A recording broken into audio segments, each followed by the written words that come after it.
Good afternoon, and welcome to this panel discussion uh, entitled Game Changers Scaling Up Innovation. We're going to be talking about how to uh, innovate towards greater sustainability, but also how to innovate at scale, which is obviously the big, important problem that many companies are currently facing. And in order to discuss this with me and share their experiences, I am delighted to introduce Binish Desai, who's the founder of Eco Eclectic Tech, Anne Tracy, Chief Sustainability Officer of Colgate Palmolive, Matthias Berninger, who's the Senior Vice President and Global Head of Public Affairs and Sustainability at Bayer, and Josh Giegel, who's the Chief Technology Officer at Virgin Hyperloop. Welcome all. I'm sure this will be a lively and interesting discussion. Since we have a couple of well-known household names and a couple of perhaps lesser-known companies represented on this panel, maybe I'll start with the lesser-known to tell us just a little bit about what it is that you do. Binish, could you start with Eco Eclectic? What is it that you do? So I like to call it as a salon for industrial waste, where we convert waste into eco-economical and social innovations. We create 150 products all out of waste. So around 70 different types of waste, industrial and domestic waste. We convert into products such as bricks, which are used for low-cost houses. Converting a very funny material that we also use is human hair. We convert that into panels that are used for making furnitures for the very same salon collection. We create an eco-economical innovations from the waste that we collect from various companies. So what sort of waste do you collect? And what sort of companies do you collect it from? We collect any so it may be a waste coming from a paper mill or waste being a plastic multi-layer plastic being generated from various companies to coffee waste coming out from cafes. Anything that you consider as waste, we'll try to convert it into products that can be commercially put into the market for the people who are in need. Okay, and Josh, Hyperloop. What on earth is that? So we're building a new type of transportation system where we're taking people direct to their destination inside of a pod, which is inside of a tube. And the tube is at a very low pressure. It would be like flying at about 200,000 feet or 50 kilometers of altitude. So you could go the speed of a jet aircraft, but roughly 10 times less energy consumption. You could go 3 times faster than a high speed rail and only use half the energy. And the idea here is that you're able to move goods, you're able to move people direct to the destination in an on-demand way. So you're not waiting minutes and hours for actually a train to come or an airplane to take off, but you're doing that in a very seamless way using technology that we've developed over the last couple of years. And more importantly, something that actually lets people live where they want to live, work where they want to work, but also do it in an environmentally sustainably way. So is there already a working prototype? We have a test site out in Las Vegas. Our headquarters is in Los Angeles, and our test site is in Las Vegas. And so over the last couple of years, we've built about a 500-meter tube, and we've gotten it up to about 400 kilometers an hour, and really been able to demonstrate that the technology works. And now we're taking that kind of prototype system and moving it to a economically, commercially scalable system. And so just give us a sense of the sort of time it will take, for instance, to get from, I don't know, San Francisco to Los Angeles using this contraption. So you'd be taking something on the order of 45 minutes or so. But then the other aspects, like getting to an airport, waiting through security, waiting for the airplane, taxiing, all of those are really gone. So it's sort of like waiting for an Uber, if you will. And getting on that, you've got these small individual pods that hold about 25 people. They're going direct to your destination. So if you had something along the whole Western seaboard, you could have the first 2 pods going to Seattle, the next one going to Portland, and the next 4 going to San Francisco. And they could all leave at the same time, and they just peel off at their destination. So I'll ask a little bit more about the scalability of this and the sort of obstacles to that in a moment. But I would like to hear from Anne. So we heard from two companies doing some very, very innovative, cutting edge stuff. Obviously, Colgate-Palmolive, massive multinational company, probably has its own innovation R&D department, probably does quite a lot of it. How often do you actually look outside, look beyond your own labs, and to people like Ganesh or Josh to collaborate on new products or new types of technologies that you're going to be incorporating into your products? And how do you decide when to look outside as opposed to focusing? So, sure, the innovation is key to sustainability moving forward. And we are not as sexy and cool as a Hyperloop, but we get really excited about innovation around toothpaste and personal care products. So we have to draw from inspiration on the outside. I don't think we have hard and fast rules of when we innovate inside or outside. I think we start, I would say that we start with our strategy. And before the COVID, we were in the process of building transformational business strategies, as well as a new future-looking sustainability strategy for 2025 and beyond. And that includes a lot of bold new actions and targets that we're trying to meet. And in order to do that, we're going to have to really innovate our products and the way we deliver our products. So we build roadmaps to get there. And we have some terrific technology scientists and global packaging engineers that can help us. But where we have those gaps, we rely on inspiration from outside partners. And so the way we go about doing that is we are, for instance, one of the top priorities for us right now is eliminating plastic waste. That is one of our ambitions. And if you stop to think about it, Colgate products, whether it's our toothpaste, our body wash, even our pet food bags that we deliver, and all our products require plastic packaging today. So it's going to be, a huge amount of innovation to accomplish that target to reduce our virgin plastic use by a third, for instance. We use nearly 300 million metric tons of plastic a year.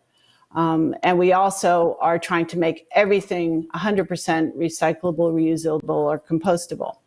So we partner with groups like the Ellen MacArthur Fund, who's helping set the standards around the world. And for plastic startups, plastic packaging startups out there, I think it's important to consider, working with the Ellen MacArthur Fund, because they serve as a matchmaker, if you will, for us to help marry us to those new startups that can drive and provide the inspiration for us. But we start in our own house, and then where we know we have gaps, we seek outside inspiration for our innovation. Do you have a sense of how much of your R&D goes in-house versus is outsourced? Just how what share is it? Is it 90-10? Is it sort of? It probably isn't 50-50. I mean, I don't have an exact figure, and it depends if you're talking about investment versus resources. I would say we start in-house and we draw inspiration from the outside, and I think that I have to say that because of the bold goals we have in front of us, that ratio is going to continue to err in the favor of outside innovation to help drive where we need to go. Matthias, is that the case for you as well at Bayer? Yeah, it's absolutely the case. I mean, also when you look at in-house, Bayer's R&D budget is 5.5 billion euros at the moment. With that come some 8,000 partnerships with external scientists and organizations. So even your in-house investment requires to be open for partnering to kind of find new ways.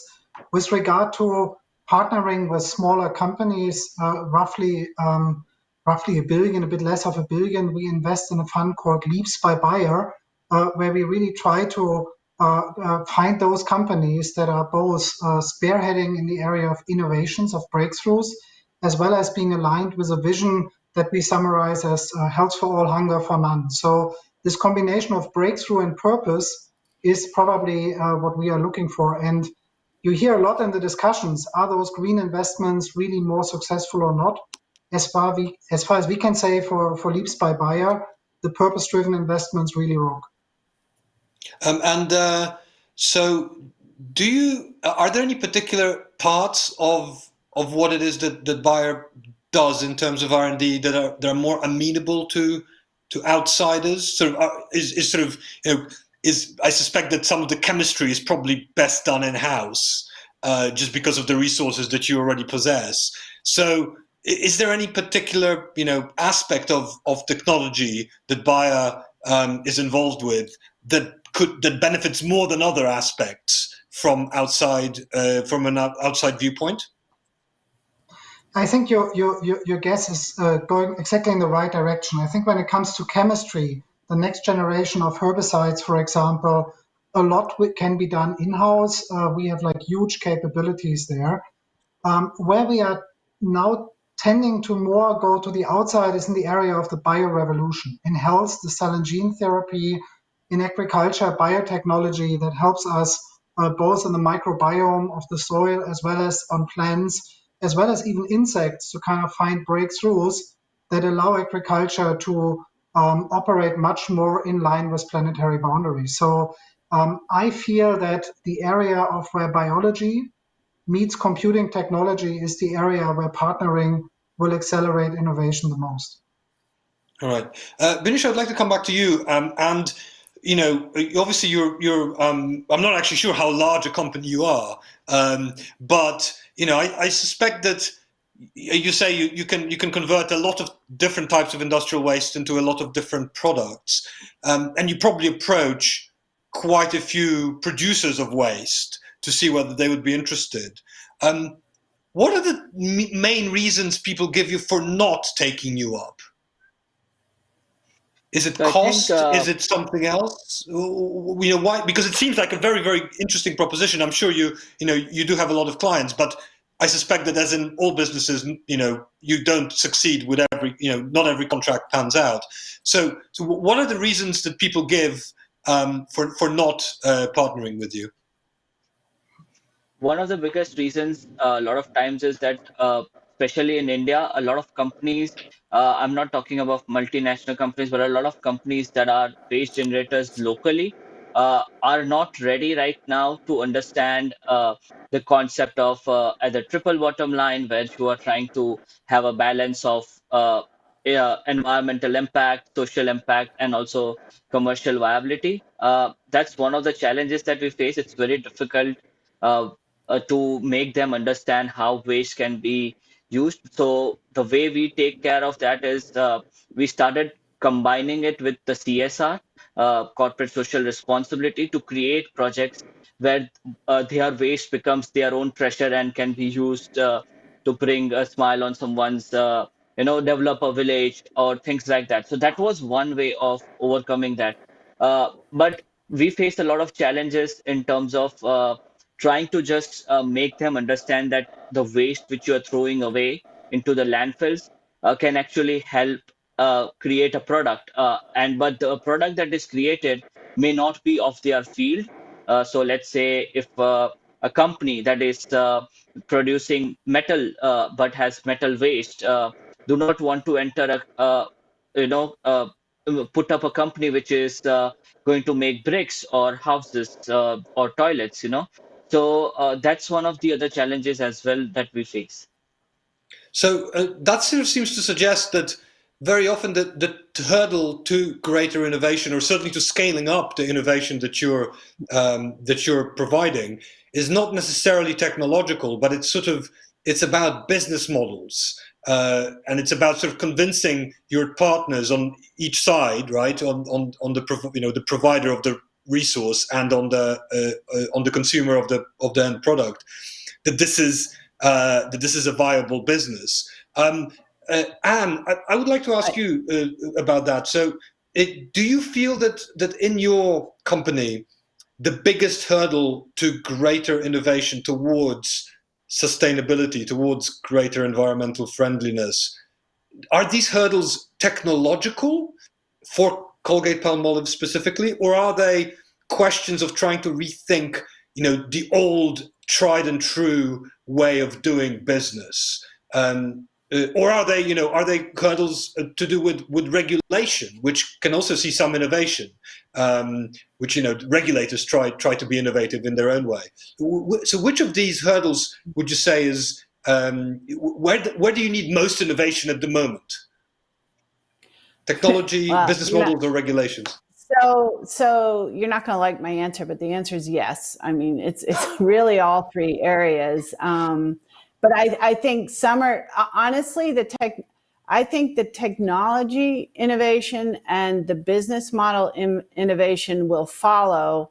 I think that if we go back to the plastic challenge, which is again one of the biggest for us, if it's about driving the circular economy, building the circular economy, and there's a supply and demand aspect to it, but there's also, we have to build the incentives behind it to drive that.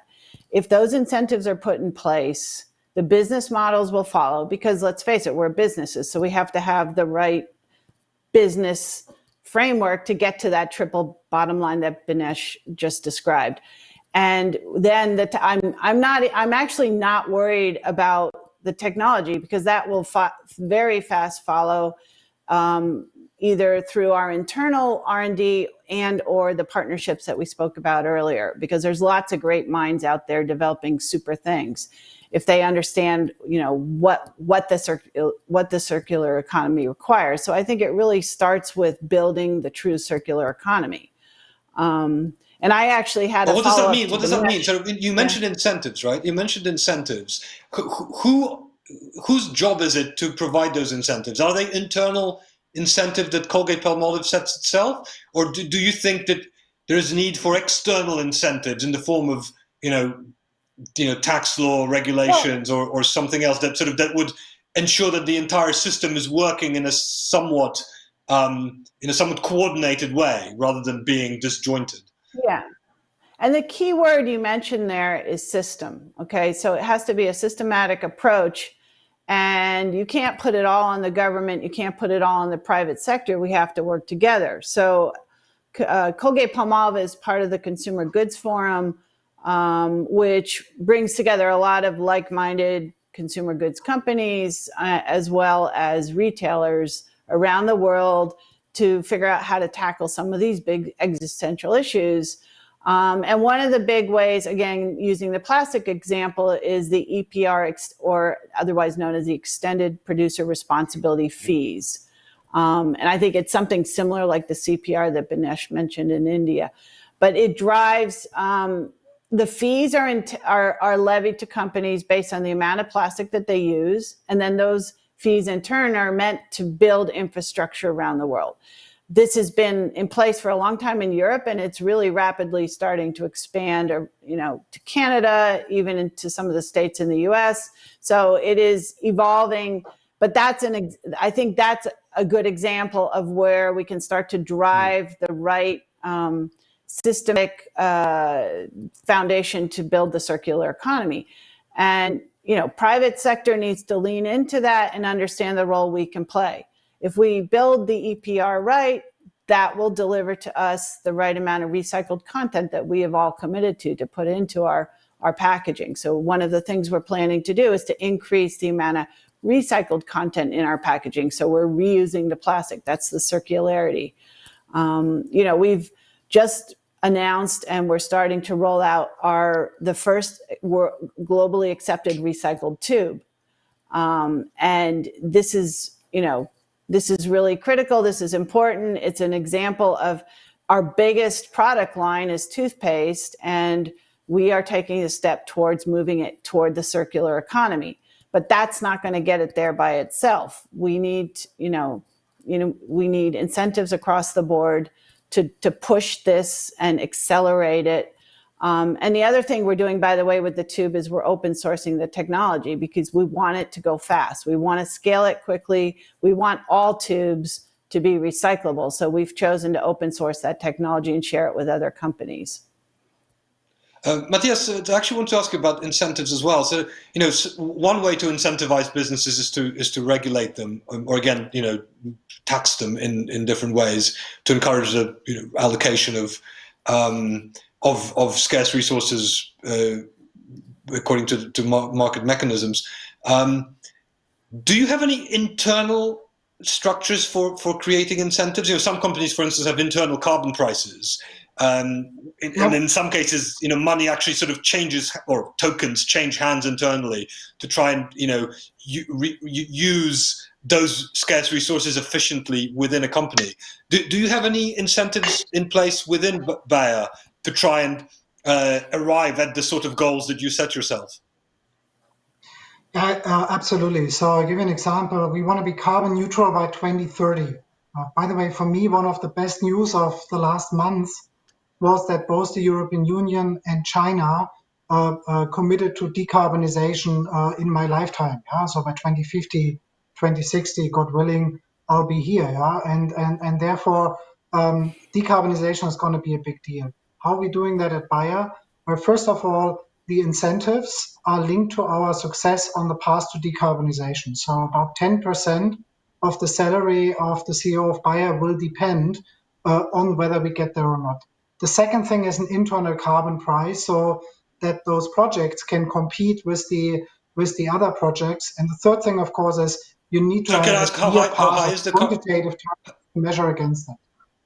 How high is your internal carbon price? It's about $100 a ton. If you think that carbon offsetting at the moment can be bought at the market for even below $5 a ton, you can see that we have quite an aggressive one. We also built a model in which we want to incentivize farmers to make money by capturing carbon and insetting it in the soil. So carbon removal will be one of the future business opportunities for farmers, large and small, around the world. Josh, I would like to move to you now and ask you about scaling, because this is the other part of the broad theme of this discussion. So you say you have a 500-meter prototype. How do you go from that into and what's the sort of time horizon, and what would need to happen for you to meet that time horizon? When would you like to have an actual working link as opposed to just a 500-meter prototype?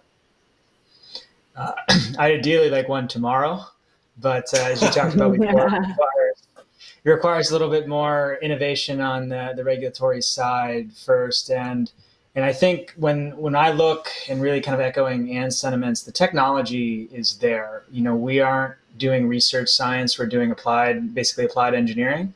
And so the things that we're taking, yes, we're kind of putting them together on the bleeding edge of how it can work, but there's not really technology development per se. There's system integration, there's engineering development that needs to get done, which we're working on. But in the US, for example, over the last year and a half, we've been working with the Department of Transportation, who created a group called the NET Council, Non-Traditional Emerging Transportation Technology Group. And what their basically mandate is to how to, we're not a plane, we're not a train, we're not a car, we're not a boat. Exactly. Where do you fit in the grand scheme of things? And so they've been very progressive about saying like, hey, this is how you move into this. And quite frankly, it's happened in less than 2 years. And so for high-speed rail, it took them 15 or 20 years to get to the same spot to say that we're now eligible for federal loan for transportation projects. But like, that's one step. And if you look at the way in the US, things work, there's billions of dollars each year in incentive programs for Defense Department contracts. So, for example, the Air Force puts out a specification for a new warfighter capability, whatever it might be, and they put a lot of funding towards that, billions of dollars. By like 2050, we're going to double the emissions from the transportation sector. But yet the Department of Transportation in the US doesn't have that same mechanism to incentivize, I'll say, energy efficiency in transportation. And so you see companies like Tesla, you see companies like Lucid, companies like ours trying to do that. But when you're talking about, I'll say, national networks, You look at what the interstate highway was after World War II. You look at what you said, like this is a big disruption, this COVID situation right now. This gives you the opportunity to reset, to do something, to kind of make a decision moving forward. How do we want to do that? Or what type of system do we want to build? And if there were more mechanisms from the innovation side of the fence to incentivize, I'll say, research development, but also applied engineering in products that can actually make a sustainable difference, then you will start to see the same type of innovation that goes on in the defense sector, the same type of push there. And right now in the U.S. at least, there's not that mechanism. Although in Europe there is more opportunities for that to occur. And so I think that's where some of the innovation can be, some of the innovation that can push. And so what that would allow us to do is it allows more investment dollars to come in to scale up the production of our battery systems. We too, like Anne mentioned, the Ellen MacArthur Foundation, she actually talked about recycling tubes. We're actually talking about recycling tubes too, just on a completely different scale, right? And I think that type of, how does this system, we're building a 22nd century technology, transportation technology, and we have the opportunity to not build it on 18th century technology, but that's going to require, significant investments in the ability to build not just the vehicles or the pods, but the commitment to build large scale networks. And so if you think like an autonomous car or an electric car, what do they have? They have the advantage that the road's already there. And so they can take that innovation very quick. But when you start to look at a national connection, a way to basically accelerate the connectivity of a whole nation state, that's where you need government incentive or national type of incentive to say, like, we're no longer accepting, like California did, like just yesterday or the day before, no diesel or no gas cars 2035, no new ones. Like that type of mandate on the federal or the national scale is what I think would really create even more incentive for people, for companies like ours, companies like the ones on this call, to like really push into this sector. So I have a follow-up question on which sort of brings in another theme that I wanted to tackle in this discussion, and that's the effect of the pandemic on corporate innovation. And sort of, in general, you can see it in two ways. You can either see it as being put on the back burner because companies have other things to worry about, in many cases just sheer survival. On the other hand, it might be a wonderful opportunity to try and reinvent itself. Don't let a good crisis go to waste.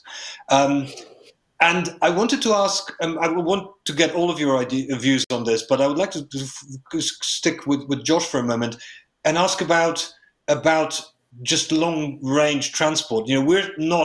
Normally we would be sitting in a single room somewhere and sharing a stage, and we would all need to take a plane or train or something else, some other transport vehicle to get there. Now we're sitting here. It's going pretty well, I think. It's not quite the same as face-to-face, but it will do. Are you worried that the sort of long-lasting effect of the COVID disruption will be that the demand for transport, longer-term passenger transport, not freight, but passenger transport, will decline? Are you seeing you certainly see that investors aren't putting a lot of faith in the plausibility of a lot of airlines surviving when you look at their share prices. So how are you worried a little bit? Is this something that your investors are worried about? How do you see that? Is it a positive shock or a negative shock for Hyperloop? I think it's an opportunity, and yes, there's some near-term negative shock, but I think what we're starting to see is, we're working remotely, as most people probably are, and we miss the connection, the serendipity that occurs when you go meet someone just on the way, the innovation that can occur and those type of things. And I think we're also seeing, in particular, the lack of connectivity, particularly here in the US, and how it continues to polarize people and the like for that. But I do think people coming out of this have a greater sense of what it means to want to be physically near people. And yeah, the virus is making that slightly challenging, but I think the desire to do that is there, and I think you'll see it come back. It might take some time, but I think this has kind of put things in perspective, like how, you know, we have a 2-year-old son. How much do we like him to see his grandparents who live on the other side of the country? And in that, and there's actually something that I thought was actually quite remarkable. One of our biggest projects that we're working on is a route in India between Mumbai and Pune. Spent a lot of time out in Mumbai, and right now that would move, you know, on the order of 200 million passengers a year, and that would save about 150 million tons of carbon on that route alone. It would make the journey 15 minutes instead of 4 or 5 hours. But if you look at what happened during the COVID, or what happened in the first weeks of the shutdown, you saw the air in India clearer than it's ever been. You could see, you know, you could see the Himalayas from Delhi. And I think like that, and here in Los Angeles, and you could see all of those things, and you could see like, wow, the job of an engineer is to let people live the way they want to live without destroying the environment in which we all live. And I think like this opportunity has really given us like a chance to take the cars off the road and see like, what if we had a sustainable transportation system in particular, and what does that mean for the environment that we want to live? And we're all going to want to still be connected to each other. We're going to want to do that faster than we've ever done that before. Enter Hyperloop. And I think that opportunity to make the world the way we saw the clean air in Delhi, the way that we saw the less traffic congestion in Los Angeles, I think that's what the exciting thing is. We've had a taste of it, and it's kind of reverting back, but we had a taste of it. Manish, I would like to ask you the same question about your effect on the effect of COVID on your business. Whether you have a sense that it's accelerating the adoption of your products, or has it slowed the adoption of your products because your suppliers or your customers are facing other more pressing issues? COVID's obviously hit India pretty hard. Absolutely. So initially, during when the lockdown started, we were facing problems because we work in a decentralized manner. So most of our factories are located in the form of in a village. So that was an issue because all of these people we were not able to reach them. But it has become a great opportunity for us. For example, recently I launched Brick 2.0, which basically we are now recycling all the non-woven fabric, so all the PPE kits, which includes face masks and everything like that, into the bricks that we were already manufacturing. So we have a much better, a much cost-effective solution for it. So we are able to get our products more faster, and a lot of people are now accepting it. Apart from that, we are also now collaborating with all the face mask manufacturers so that we can completely recycle all their face masks once they are used. So we are creating such systems in a way we are able to convert this pandemic into an employment generation opportunity, at the same time also waste recycling. That's really good to hear, actually. So I've got a couple of we don't have all that much time left, just over 6 minutes, but we do have a few questions from the audience, and this one it's for all panelists, but perhaps I can direct it at Anne, and that is, what is the one technological breakthrough that would enable you to take Colgate-Palmolive to the next level of sustainability? If you were to prioritize and pick one thing, what would that be? So I think I wanted to just build on some of the other comments. You know, we are a consumer goods company. So one of the big, I don't know if you want to call it a risk or a challenge, is to ensure that the consumers adopt the new technology. So you can't just presume that will happen. I mean, that's a very important thing for us to understand. So whether it's the new first ever adopted recyclable tube that we really want to scale up and get that out there, it may not sound so revolutionary to some, but it took us 4 or 5 years to develop it. And it was a matter of moving away from an aluminum lining to a all plastic monomaterial tube. But to deliver that and deliver the product inside it and keep the efficacy so that you still could fight your cavities, you didn't lose the efficacy of your fluoride or your flavor, that took a bit of work. So the consumers expect the same delivery of the product.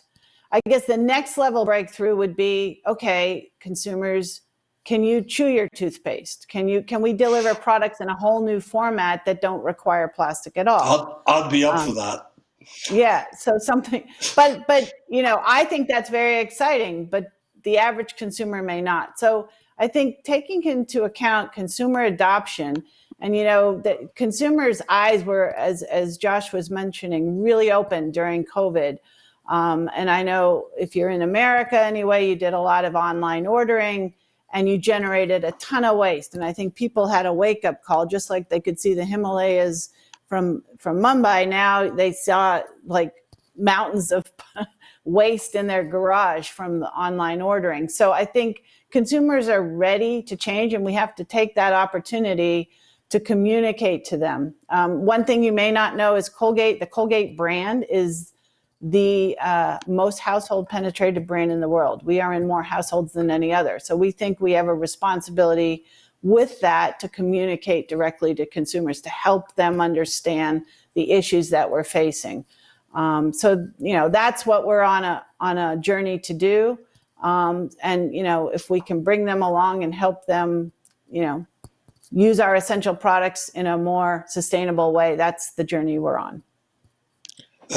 And I have another question, which I would like to direct at Matthias, and a version of it. So the question is, Bill Gates earlier in the week said that transportation and energy are the easy things to transform. Much more of a challenge will be the iron, steel, and cement industries, which are huge emitters. Obviously, Bayer is not a producer of iron, steel, or cement. But the question is, how can innovation help here, and what step should these industries take? So I think one way to put that question to you is there any sort of industry-wide actions in the chemicals industry that you see as being particularly conducive to becoming more sustainable? Something that could cross sectoral boundaries and actually teach these other hard to decarbonize industries how to go about becoming more environmentally sustainable. I think one of the really encouraging signals is that these industries are no longer dominated by climate change deniers. And one of the reasons for that is that many investors force companies to look into topics like climate change. So the invisible hand of the market, so to speak, turns green. And for me, one of the key challenges is, what are the breakthrough technologies? So hydrogen is very important for the chemical industry. We know that. We know that in the case of agriculture, we need to find ways to reduce the carbon emissions of agriculture, addressing the emissions of artificial fertilizers, enabling plants to mineralize more nitrogen from the air is a good example. So there are some breakthroughs in many, many areas. The largest 50 companies invest roughly, or the largest 50 investors in R&D invest a total of more than 300 billion every year. What if we directed those R&D investments in solving some of those problems? And I think that's the direction we need to take. The bad news of COVID is that by stopping what we are doing, we not only jeopardize the incomes of billions of people, we also don't achieve what we want to achieve. If you really want to address some of those global challenges, we need to be full on and all in when it comes to innovation. In our field in agriculture, we need biotechnology to outpace the detrimental effect of climate change for farmers that they realize every day. And we see it looking at 25 million hectares of fields that we capture with digital data. So climate change is happening, and building resilience against climate change is one of the key areas where innovation will meet market opportunity. Okay, and I have one last question, and only a very little time, just under a minute, for Josh, and that is, how do you convince investors in a blue sky idea, which is as capital intensive as the Hyperloop? So what do you tell potential sources of capital, given that a fair amount of capital would be needed, as you alluded to earlier, in order to actually get this thing off the ground or on the ground? Yeah, I think the short of it is you don't get everybody, and you find, especially at the stage that we're at now, you find people with, that are a bit of a dreamer sect, but more importantly, people that have a long-term patient capital, right? We're not a software company that can turn something around in 2 or 3 years. So people who've taken a long time investing in autonomous vehicles or in electric vehicles or whatever it might be, these longer type of time horizons that you see. And then the other side is kind of the strategic partner, the group that, maybe it's an aircraft OEM where they're seeing some of the downturn. How do they get access to a market they never had access before? They don't have access to high-speed rail. They don't have access to the automotive market. Is this something that they can use the capabilities that they already have to move to the next piece? And so it's a different type of investor. It's also hardware development is very different than what most investors see. So there's a different level of patience that things go wrong and that they take longer to fix than software development. So it's especially it's sort a of unique heavy hardware development. It's not just hardware. It's heavy industrial hardware, which is an entirely different kettle of fish. Actually, this sort of answers another question from the floor, which is what partnerships and collaborations were most important in getting Virgin Hyperloop off the ground. I suppose that you partially answered that question just now.